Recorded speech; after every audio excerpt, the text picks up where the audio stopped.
Jangan kada ingat, dangariakan tarus 87,7 dan 105,9 FM. Pro 4 Banjarmasin, suara budaya Banjar. Suara budaya Banjar. Suara budaya Banjar.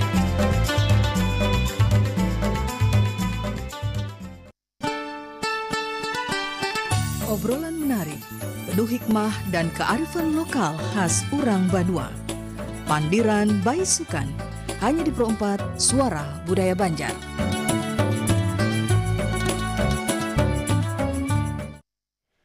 Assalamualaikum warahmatullahi wabarakatuh. Selamat pagi dan salam Pro 4 dimanapun berada.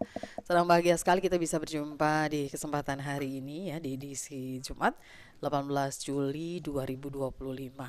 Ya, bersama saya Rinda. Di kesempatan pagi hari ini ada dua narasumber kita di Pandiran Baisukan. Ada Ibu Mahdia Fadila MPSI, psikolog, dosen Fakultas Usuludin dan Humaniora. Assalamualaikum. Yang berbaik. Alhamdulillah.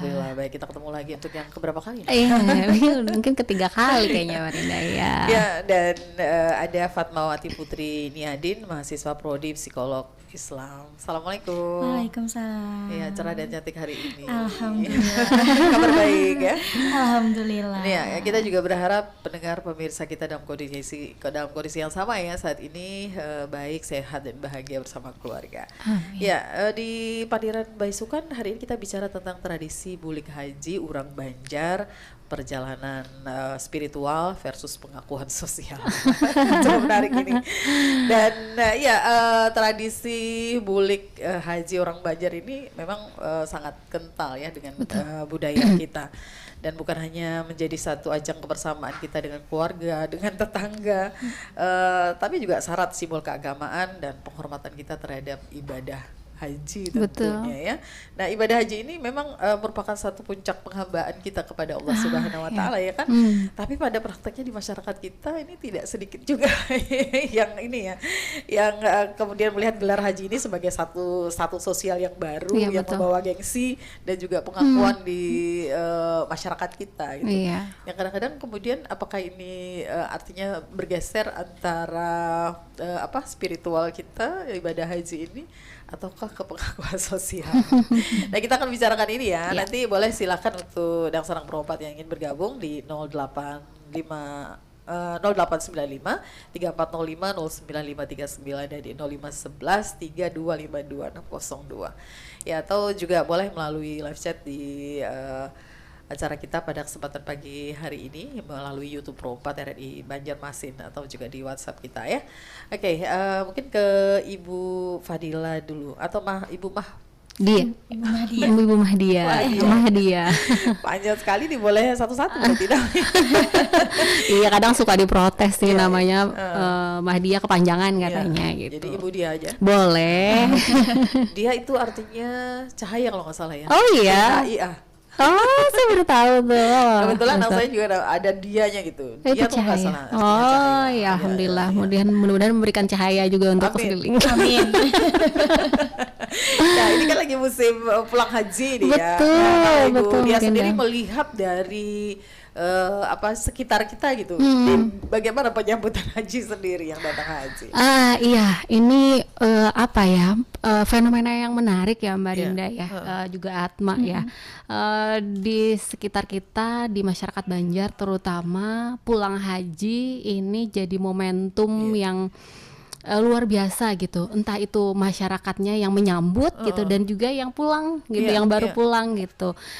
Seperti yang kita lihat ya, kalau pas pulang itu kayak diibaratkan tuh kayak jadi pengantin baru gitu ya, kayak orang yang ditunggu-tunggu gitu.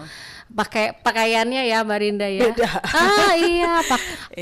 Udah sah nih pakai bolang gitu ya. Terus datang haji itu pakai kayak jubah yang gemerlapan gitu, terus emasnya banyak juga gitu. Nah, itu kan satu menarik gitu. Itu tradisi, mungkin juga salah satu budaya ya, budaya di masyarakat kita yang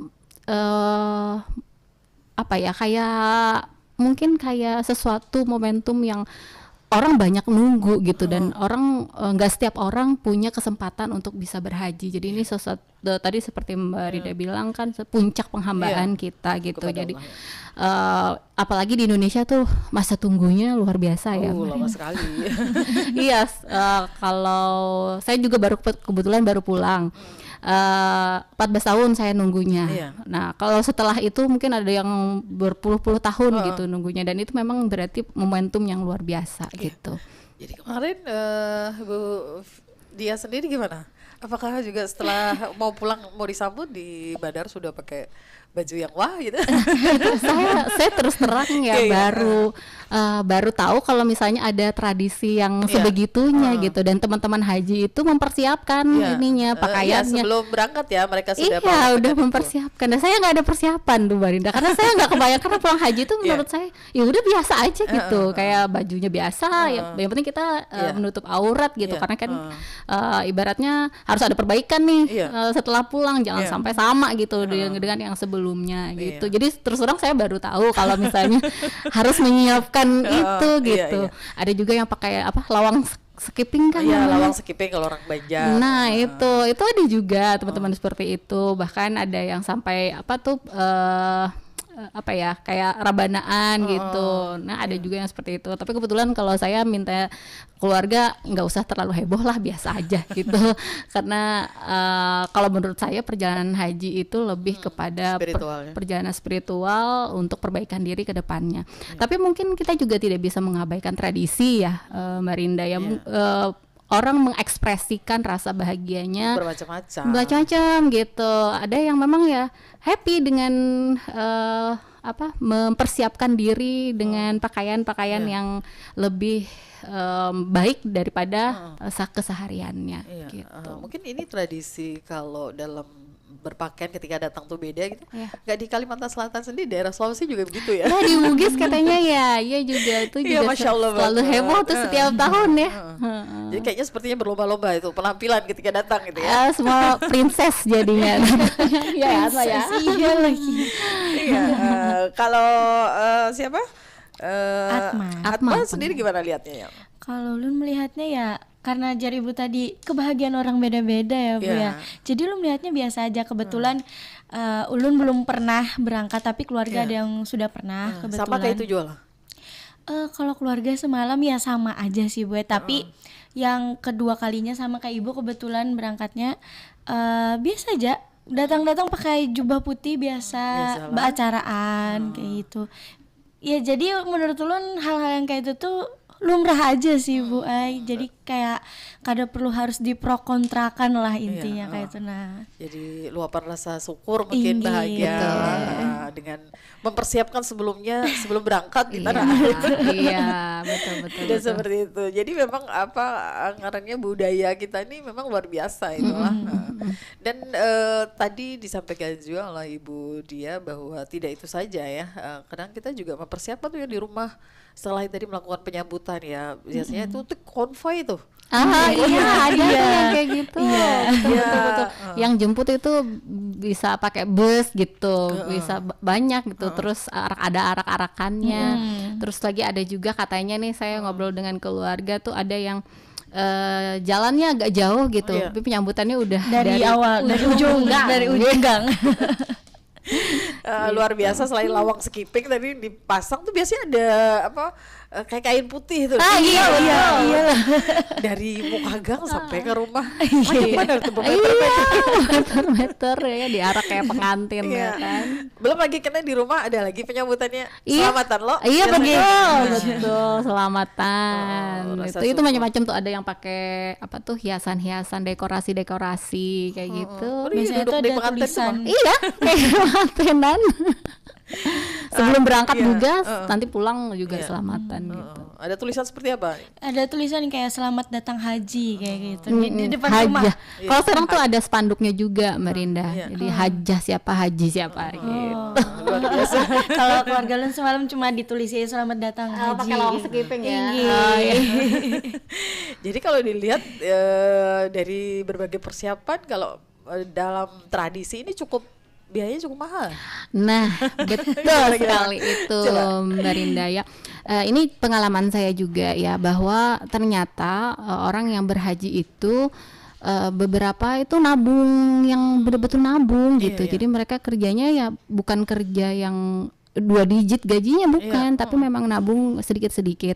Nah itu kan juga sebenarnya mungkin anggapan orang ketika kita pergi haji otomatis kita mampu dalam makna mampu berselamatan sebelumnya, mampu berselamatan setelahnya gitu, penyambutan. Padahal mungkin orang yang berhaji ini pengalaman dengan teman-teman di haji ya mempersiapkannya juga apa ya, untuk haji aja itu udah luar biasa ininya, nabungnya, ketatnya mereka untuk jaga keuangan gitu.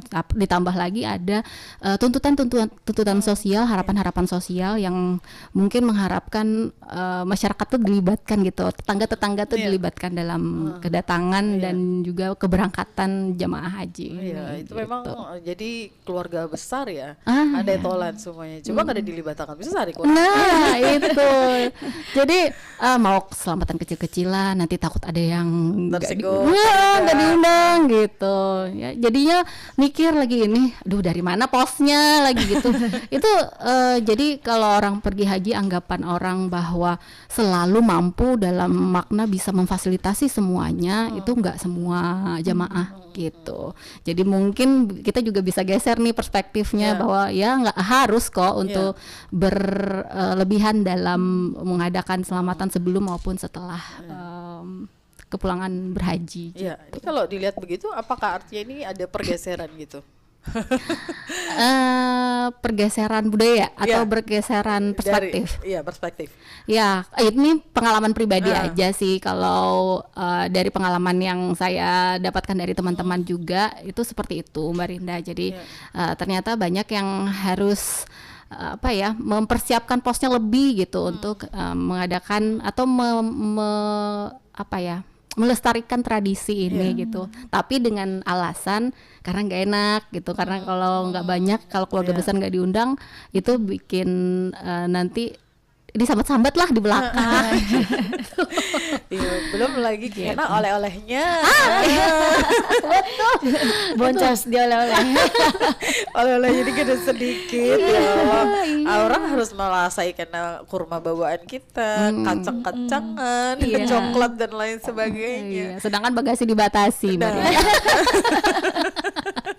Ya apa ini? Biar kemarin pengalamannya. Kalau pengalamannya. Tukar di sini kah? Ada juga betul ada. Jadi itu disiasati ya. Mungkin kita ada sebagian beli di sana untuk menambahnya itu bisa beli di tanah air gitu. Jadi bisa ya ada yang oleh-oleh asli dari sana, ada yang memang harus mau nggak mau itu aja udah overload gitu ya untuk bawa itu gitu. Atma kemarin terasailah oleh-oleh belum ibu menyusul. Nah ini kalau Atma sendiri melihatnya ini kayak apa? Mungkin dari lingkungan keluarga atau mungkin tetangga, kawan yang pernah datang haji. Kalau Ulun melihatnya sih Bu, kalau dari keluarga Ulun sendiri lah, karena keluarga Ulun tuh lumayan banyak kayak itu dan tersebar di mana-mana. Jadi harus yang diundangi semuanya kayak itu pas itu tuh. Tambah ganda lagi biayanya lah. Ganal banget. Nanti pernikahan nih pasti pernikahan gede. Ya Allah amin. Kalau yang semalam tuh lu melihat ya lumayan sih, kayak harus bertenda. Terus ada tenda pulang lah ditambahin. Bertenda Bu, jadi bertenda, kursinya pulang, kursi meja-mejanya lagi, belum lagi makanannya catering pas itu. Jadi kayak banyak banget, walaupun lain ulun lah yang berhaji, cuman mulai melihatnya aja tuh sakit kepala Bu. Karena mengikuti tradisi tadi lah. Mana terkumpulan keluarga, mana keluarga nih ada yang kenal ada yang kada kayak itu loh Bu. Jadi kayak pas itu Ulun cuma datang makan bulik sudah gitu aja. Pokoknya yang penting datang loh Bu kayak itu. Nah sebagai penghormatan kita tinggi walaupun Ulun termasuk dekat jualan keluarga-keluarga, walaupun yang jauh kada terlalu dekat, cuman kan ngarannya Ulun sekalipun Ulun yang tipe yang hakun bepandir banyak kayak itu tapi mun Ulun merasa kayak ulun lagi kada mau berpandai lawan orang-orang sekitar, ulun kada mau. Ulun mending berjauh. Iya, ini Bu, kalau sebenarnya kan kita ketika berangkat haji itu harus ada keikhlasan, ya, niat, kepasrahan kita.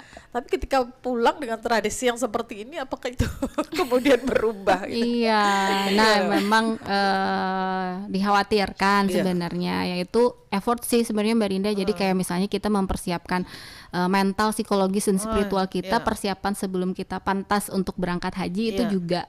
Jadi kadang kita terlalu fokus pada perlengkapan haji, kemudian ya persiapan fisik gitu, yang sifatnya lahiriah gitu, yang kemudian kita mengabaikan persiapan batiniah. Nah begitu juga ketika pulang gitu, apa yang harus kita jaga, marwah apa nih harus kita jaga sebagai seorang haji dan hajah gitu, yang mudah-mudahan kita semua yang sudah berangkat haji ini bisa dapat haji yang mabrur ya. Amin. Apa yang harus kita jaga gitu, karena kan kadang-kadang tadi terkait dengan pengakuan sosial tadi, sebenarnya tidak ada yang salah dengan gelar baru, kemudian identitas baru, selama itu bisa ke arah yang positif gitu, identitas baru, kemudian jadi teladan kan, mau nggak mau orang udah lihat, udah pergi haji masa kelakuannya masih begitu kan, jadi Pandiran lagi. jadi sesuatu yang kita jangan sampailah seperti itu. Jadi lebih kepada bagaimana kita menjaga supaya hajinya bisa diri kita bisa semakin baik ke depannya gitu. Nah, adanya tradisi ini itu yang harus kita jangan sampai kepleset gitu, karena tipis banget kan bedanya antara syukur dan riya itu kan tipis ya. Jadi itu yang harus kita betul-betul arahkan, apa yang kita lakukan ini untuk apa sih? Untuk dipandang manusia kah, atau untuk bentuk kesyukuran kita kepada Allah gitu. Iya, tergantung niatnya lagi ya. Isi hati manusia nggak ada yang tahu kecuali diri kita dan Allah. Betul. Nah, kalau dilihat secara kasat mata, adakah memang keriaan itu ketika kita melakukan tradisi orang Banjar ini, Ibu? Nah, ria ini kan terkait dengan hati ya. Nah, itu mungkin saya tidak berani menjudgment bahwa seseorang yang perayaannya besar-besaran atau dengan pakaian yang wah gitu, itu kemudian ria, itu kan wallahu alam ya. Mereka yang tahu, mereka dan Allah aja yang tahu gitu. Cuman kalau saya pribadi, saya mencoba untuk berhati-hati supaya tidak sampai pada kesombongan ataupun sampai pada ingin dilihat orang jadi hajah nih gitu ya, terus minta disematkan di namanya. Sehari kalau kada ketika haji ada juga. Ada ya orang kayak udah gitu. tulak haji ya kan udah di kio haja. Iya, terus diprotes juga karena saya nggak mau pakai bulang kan. Pakai bulang loh supaya penanda kalau sudah pulang haji gitu. Aduh, saya belum siap, saya bilang gitu. Untuk pakai bulang. Kampus biar pakai bulang. Nah, itu nanti masih sama ibu. Dan bulangnya biasanya di kepala aja, sini kita tertutup. Nah itu ada pergeseran tuh kebetulan Mbak Rinda. Tuh sempat saya tanyakan juga ke teman-teman haji yang menggunakan bolang. Itu katanya dilapis. Jadi bolangnya di dalam aja. Jadi memang bentukannya tuh kayak bolang tuh. Terus dikasih jilbab tambahan yang memang menutup. Gitu. Menutup beratan kan terlihat pulang. Iya betul. Itu yang saya sedikit ada, tapi yang kayak gitu masih ada gitu. Jadi pakai bulang, rambut kelihatan nih sedikit sini tinggi. Jadi ulun berdiskusi juga. Kebetulan kan kawan haji ini agak senior ya Mbak Rinda ya. Jadi ya agak diskusi juga, jangan sampai justru kita memperlihatkan aurat demi untuk menjaga tradisi gitu. Jadi kita boleh aja menggeser tradisi, kita tetap pakai tradisi tapi tetap yang syar'i gitu.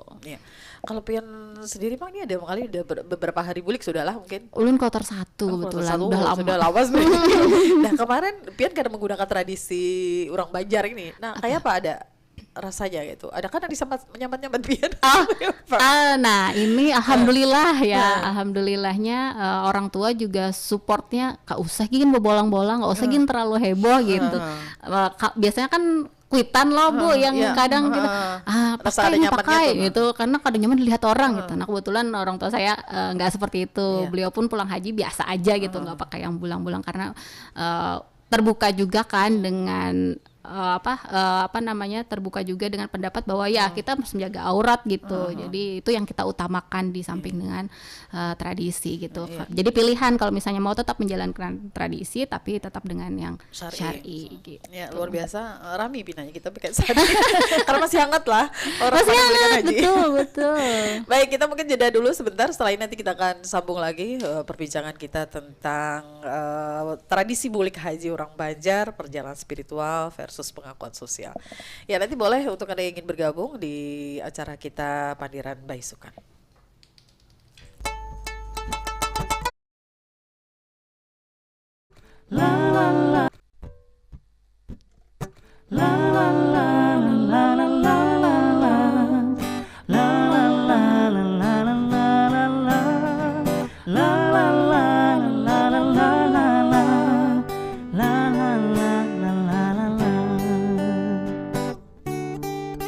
Aku tak bangun di dini hari, susun jualan di dalam juku.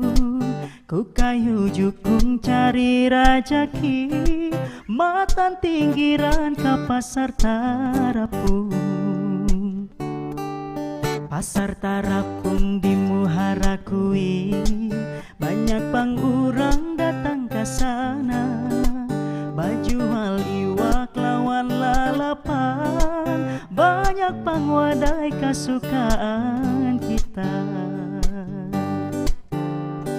Nyamannya memakan wadai, jalabia apam paranggi, lalamparwan punut nasi, baroko menghirum kopi. Hari pang panas sudahlah siang, jualan habis balaru cukup. Pulaulah kambang nyaman dipandang, jukung balenggang di pasar Tarapung. La la la la la la la la la la la la la la la la la la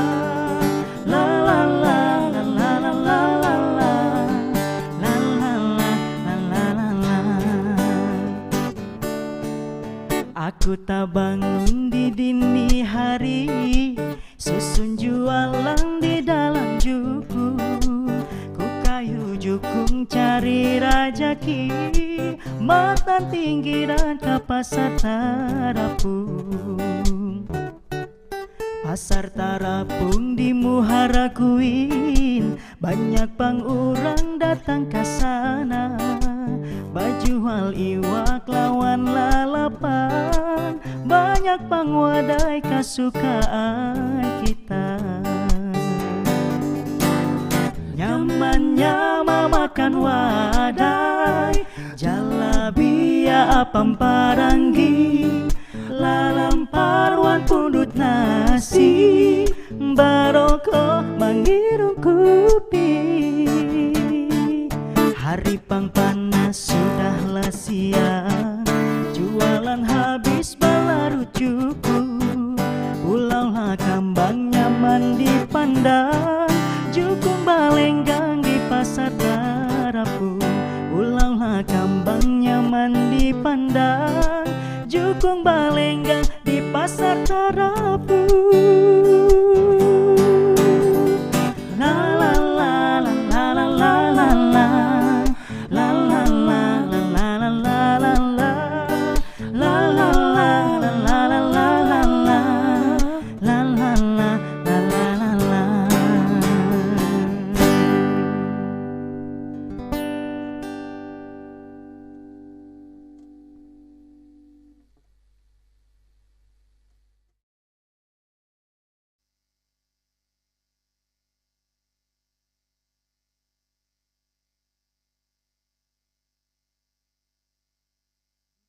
Satu peninggalan tradisi dalam kegiatan ekonomi yang sudah ada sejak ratusan tahun lalu di wilayah aliran Sungai Barito.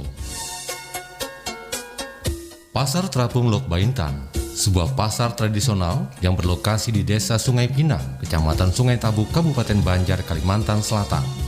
Kegiatan jual beli yang dilakukan di atas sungai salah satu keunikan saat melakukan transaksi jual beli, baik penjual maupun pembeli saat berada di pasar terapung. Keunikan pasar terapung menjadi warisan budaya dan gambaran aktivitas masa silam masyarakat Banjar, khususnya saat melakukan aktivitas jual beli di atas sungai. Selain dukung sebagai sarana transportasi yang digunakan, akad jual beli sesuai syariat Islam hingga sistem barter dalam transaksi perdagangan masih bisa kita jumpai saat berkunjung ke pasar terapung Lok Baintan.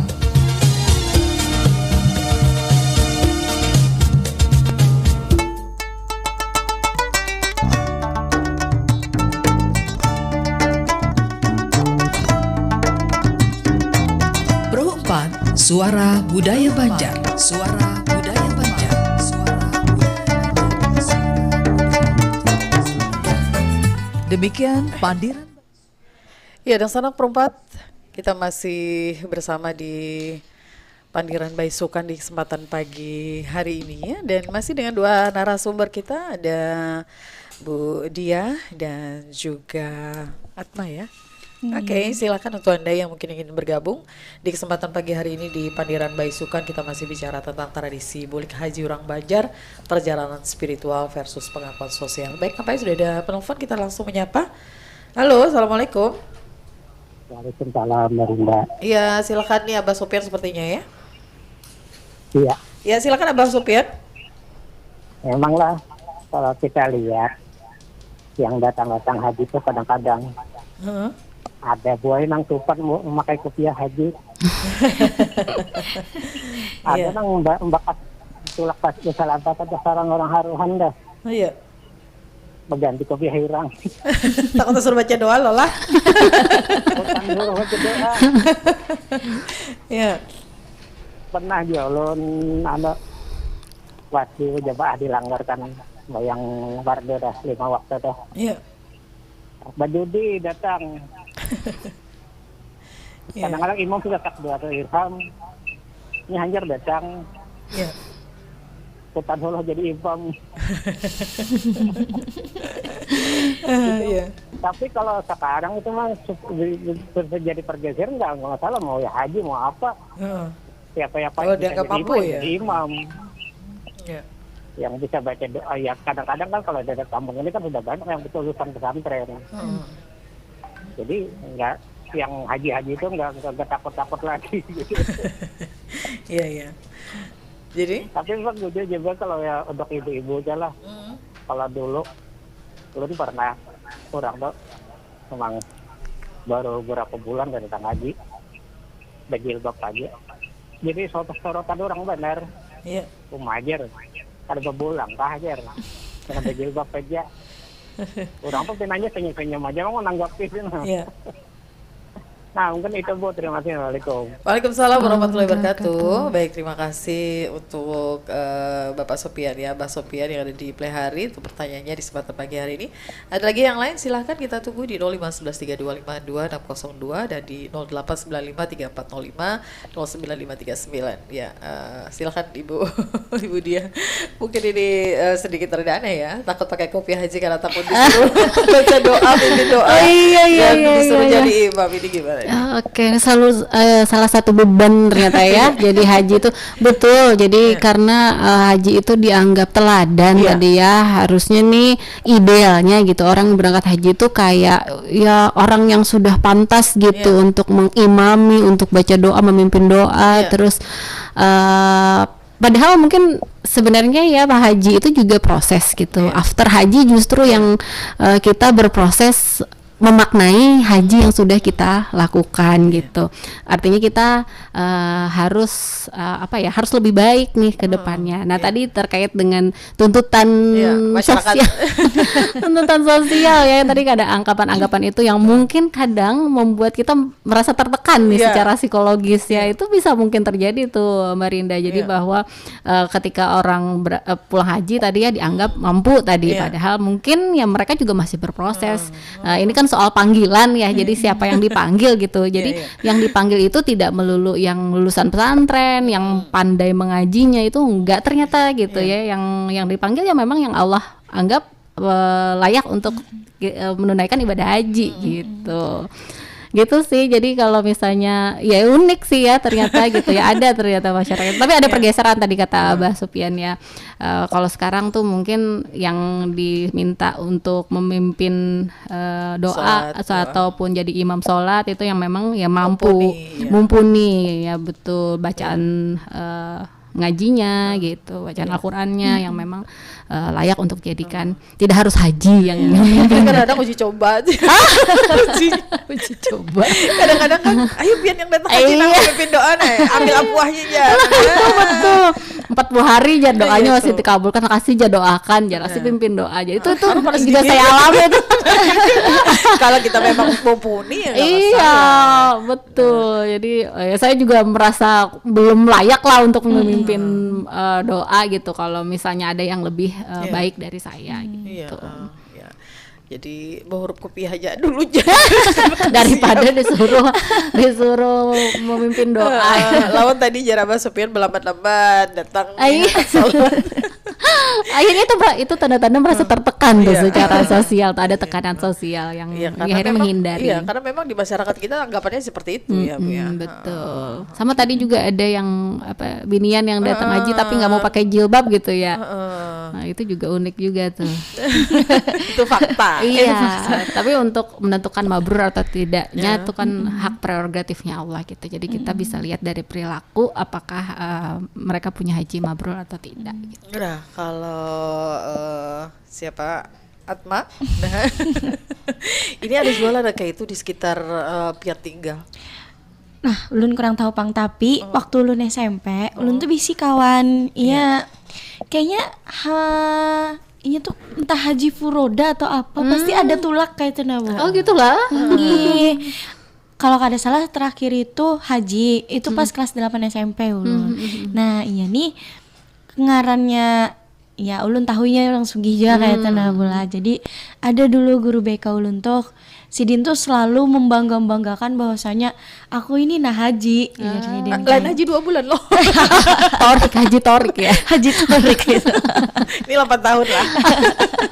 Nah, Sidin tuh selalu membanggakan bahwasanya aku nih haji jar Sidin. Jadi pas tahu kawan ulun tuh haji, Sidin tuh menyambat ke buhan kami di kelas. Ulun ingat banget Sidin nyambat kayak ini. Kalau misalnya ada kawan buhan ikam imbah bulik haji, itu tuh buhan ikam tuh harus cium pipi kanan cium pipi kiri jar Sidin kayak itu. Itu. Jadi ulun ingat banget kawan ulun di kiok ke muka, terus Sidin cium pipi kanan cium pipi kiri supaya jar Sidin ketularan. Oh, dapat apuahnya tinggi, ketularan. Ya kami ini yang di kelas ini hai tahu juga bujur apa kadanya kayak itu cuman kami hai kayak itu karena Sidin peguruan loh kayak itu. Jadi mun handak juga jar Sidin mun buhan ikam kada supan jar cium tangannya juga jar Sidin kayak itu. Ragap tinggi. Sidin memperagakan di depan situ kayak itu. Nah, jadi apakah emang kayak ini semuanya kayak itu dulu sempat berpikiran kayak apakah semuanya kayak ini atau orang-orang tertentu aja jarulun karena Sidin juga jar Sidin setiap bulik haji pasti selalu menyalimi ke keluargaku jar Sidin atau kada cium pipi kanan cium pipi kiri sekira keluargaku ketularan juga jar Sidin kayak itu. Itu ada juga tradisi yang seperti itu. Iya, betul. Ada juga tuh tradisi yang sampai 40 hari jadi Pian tadi.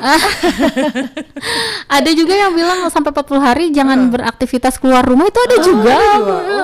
Tradisi masih di dalam tradisi Banjar nih lah. Iya, mungkin karena perpergian luar negeri, mungkin bawa virus. Nah, ini saya batuk itu sampai berapa ya 4 mingguan gitu. Memang biasanya seperti itu. Kalau kayak itu jadi kada datang haji, kada datang umroh, biasanya satu pesawat itu batuk semuanya. Itu mungkin yang kita hindari ya, tidak beraktivitas setelah datang haji karena memang bawa virus, mungkin takut nularin ke orang gitu. Tapi ada juga yang minta peluk gitu, minta cium biar berkahnya dapat. Tapi kalau misalnya niatnya kita mendoakan, mudah-mudahan yang mendoakan kita ataupun yang yang ikut senang kita pulang gitu. Itu mendoakan misalnya juga berangkat haji gitu nanti gitu ya, itu saya rasa positif aja sih. Gitu. Nah, kita tuh kan ada juga anggapan bahwa ketika kita mampu berangkat haji ini akan menaikkan status kita. Seperti itu, dan satu kebanggaan memang kita dipanggil haji atau hajjah. Tapi bagaimana dengan mereka yang memang sudah mampu tapi tidak melaksanakan ibadah haji ini? Kadang-kadang dicemooh juga. Iya. Berduit aja ya, nasugi aja, tapi tidak mau naik haji ya. Iya. Itu gimana dengan anggapan-anggapan yang seperti ini? Betul ada memang yang seperti itu. Cuman sebenarnya ikhtiar kita untuk berhaji itu memang ya kita yang menentukan sendiri gitu ya. Ya netizen ini kadang ya ngomentari seperti itu ya. Idealnya tuh kalau udah punya duit tuh paling nggak daftar kayak gitu ya, atau ya udah pergi haji plus atau furoda gitu. Nah itu juga jadi jadi fenomena tersendiri tuh, anggapan-anggapan seperti itu.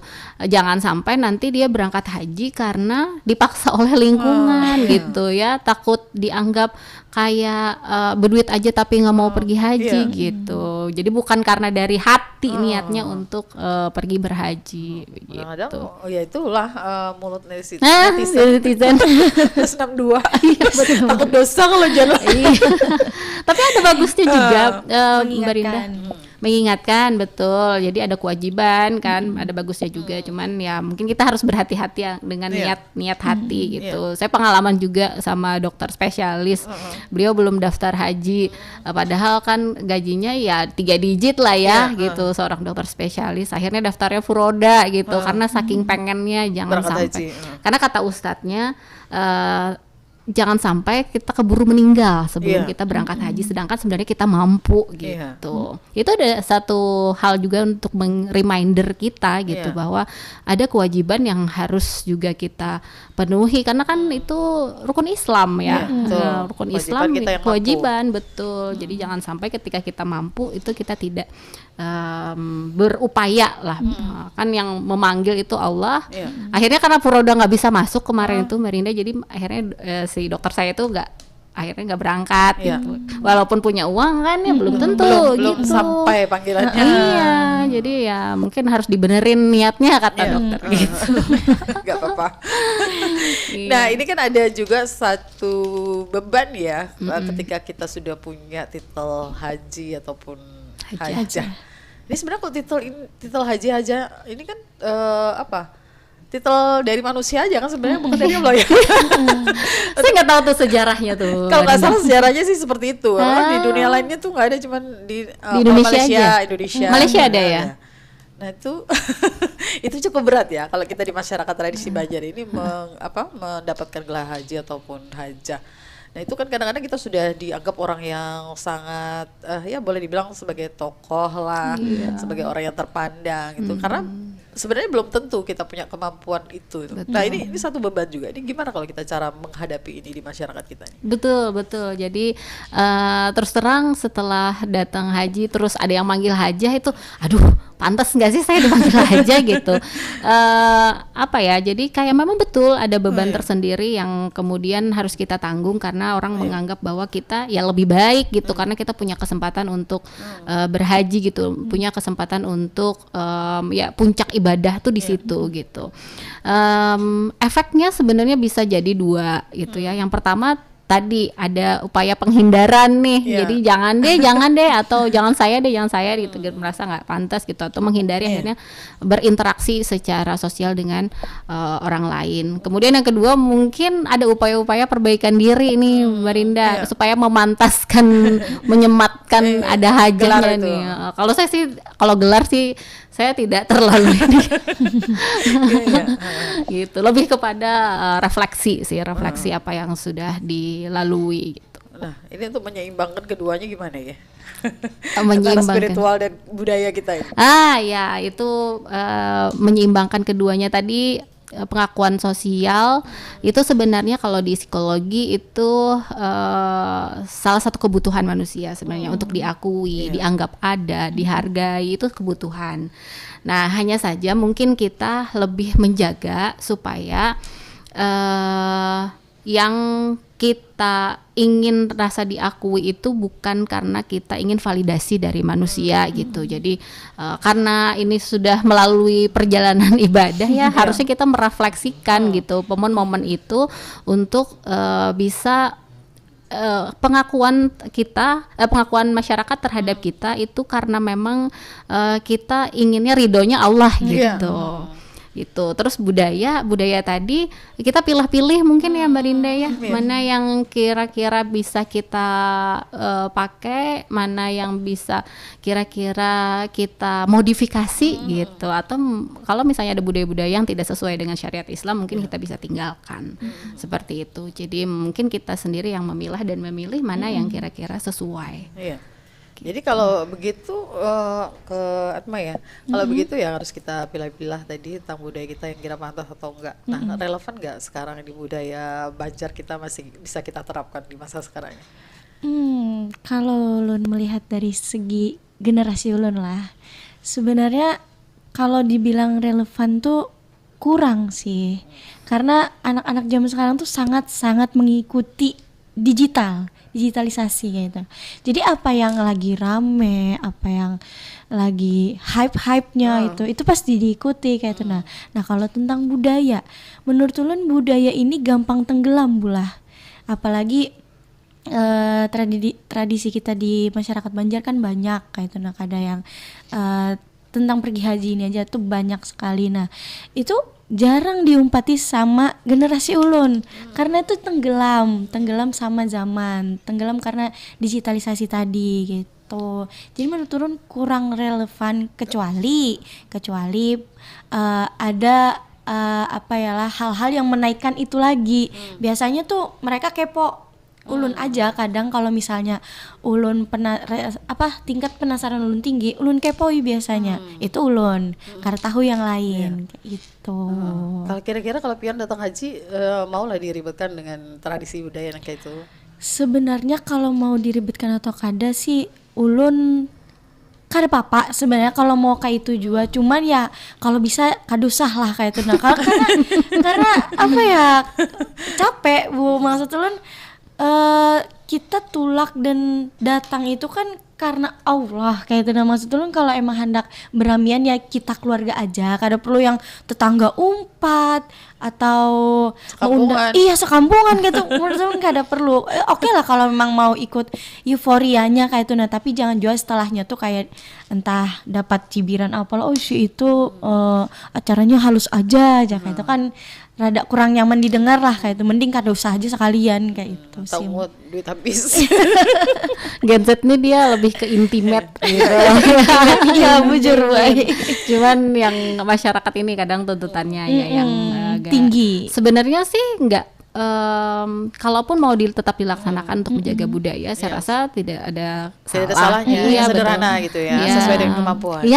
Disesuaikanlah jangan dengan kemampuan, jangan terlalu dipaksakan. Misalnya harus ngutang, misal beli haji, ngutang supaya selamatannya gonol gitu.